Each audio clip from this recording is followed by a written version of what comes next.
Assalamualaikum warahmatullahi wabarakatuh. Perkenalkan, nama saya Ulia Samina Putri dengan NIM 2104237.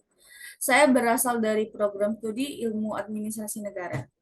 Baiklah, pada kesempatan kali ini saya akan menjelaskan pada mata kuliah Komunikasi dan Advokasi Publik.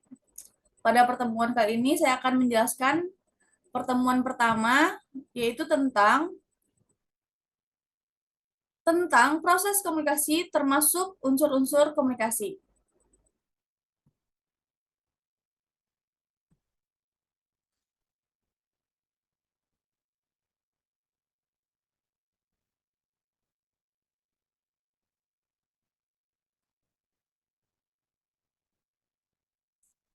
Yang pertama, ada proses komunikasi dan pengertiannya.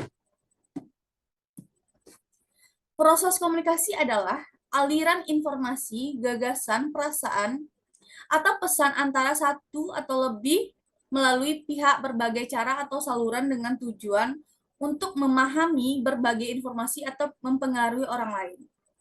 Proses ini melibatkan beberapa komponen yang bekerja sama untuk mengirim, menerima, serta memahami pesan yang dikomunikasikan.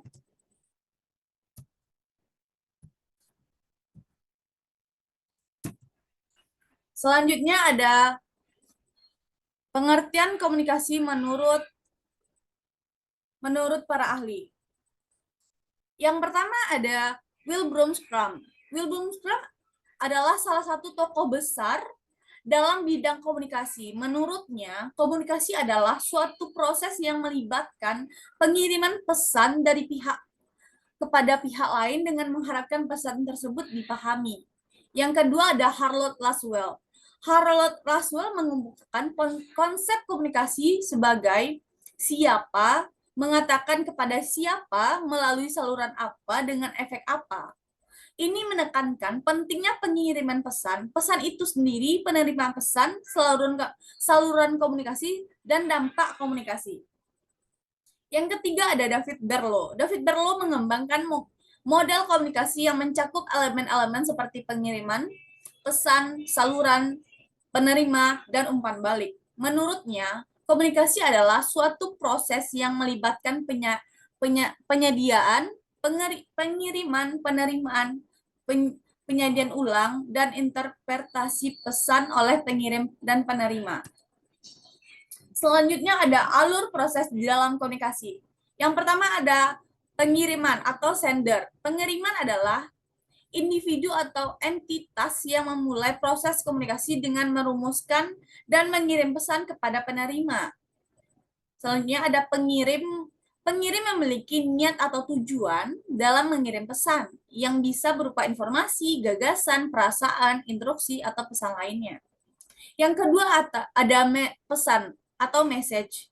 Pesan adalah informasi atau pesan yang ingin disampaikan oleh pengirim kepada penerima. Selanjutnya, pesan bisa berbentuk lisan atau ucapan, tulisan atau teks, visual, bisa berupa gambar atau grafik, bahkan tindakan. Selanjutnya, yang ketiga, saluran komunikasi atau channel. Pertama itu, saluran komunikasi adalah media atau cara yang digunakan untuk mengirim pesan dari pengirim ke penerima. Yang kedua, saluran ini berupa komunikasi langsung seperti percakapan, tatap muka, surat email, media sosial, telepon, atau berbagai bentuk media lainnya. Yang keempat ada penerima atau receiver. Penerima adalah individu atau entitas menerima pesan yang dikirim oleh pengirim. Yang kedua, tugas penerima adalah untuk menerima, menguraikan, memahami pesan dan yang diterimanya. Yang ketiga, penerima harus membuka pikirannya untuk menerima informasi dengan benar.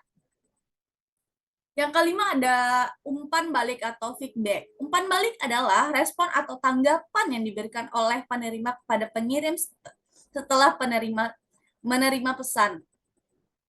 Yang kedua, ini penting karena umpan balik dapat menginformasikan pemahaman yang benar atau membantu klarifikasi jika ada kebingungan. Yang ketiga ada umpan balik. Umpan balik juga dapat memberikan informasi kepada pengirim tentang efektivitas pesan mereka. Yang keenam ada konteks komunikasi atau konteks. Konteks merujuk pada latar belakang, situasi, atau lingkungan di mana komunikasi terjadi. Yang kedua, konteks dapat mempengaruhi bagaimana pesan dapat dipahami dan diterima.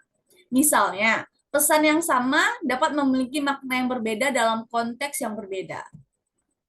Yang ketujuh ada gangguan atau noise. Gangguan atau noise adalah segala sesuatu yang dapat mengganggu atau menghalangi transmisi pesan dengan jelas. Yang kedua, ini bisa berupa kebisingan fisik, gangguan teknis, pemberdayaan budaya, atau bahkan gangguan internal seperti distraksi.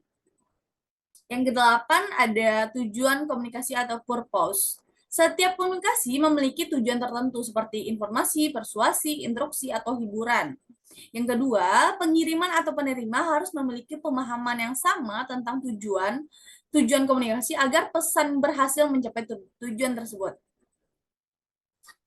Selanjutnya, proses dalam komunikasi adalah dinamis dan kompleks. Kesuksesan dalam komunikasi bergantung pada sejauh mana pengirim dan penerima dapat memahami dan mencapai tujuan komunikasi mereka. Penting untuk merencanakan, merumuskan, mengirim pesan dengan cermat, serta berusaha untuk mengatasi gangguan atau hambatan yang mungkin muncul selama proses komunikasi. Mungkin sekian yang dapat saya sampaikan. Salah dan janggal, saya mohon maaf. Assalamualaikum warahmatullahi wabarakatuh.